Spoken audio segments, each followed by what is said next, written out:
আসসালামু আলাইকুম। Suffer channel USA সংক্ষিপ্ত সংবাদে আপনাদের স্বাগত জানাই। আজ ভোরে বাংলাদেশে সিলেটসহ দেশের বিভিন্ন জায়গায় ভূমিকম্প অনুভূত হয়েছে। আজ সোমবার ৫ জানুয়ারি ভোর ৪:৪৭ দিকে কয়েক সেকেন্ডের জন্য এ কম্পন অনুভূত হয়। রিক্টার স্কেলে যার মাত্রা ছিল ৫.২। হঠাৎ এই কম্পনে দেশের বিভিন্ন অঞ্চলের মানুষ আতঙ্কিত হয়ে পড়েন। মার্কিন ভূতাত্ত্বিক জরিপ সংস্থা ইউএসজিএসের তথ্যমতে ভূমিকম্পটির উৎপত্তিস্থল ছিল ভারতের আসাম রাজ্যের ধিং এলাকায়।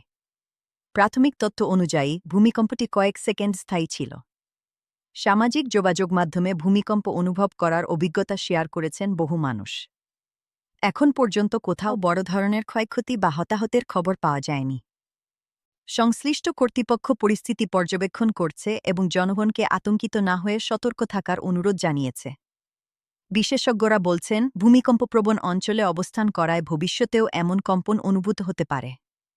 তাই ভূমিকম্পকালীন নিরাপত্তা নির্দেশনা মেনে চলার পরামর্শ দিয়েছেন তারা। এই বিষয়ে নতুন কোনো তথ্য পাওয়া গেলে আমরা আপনাদের জানাব।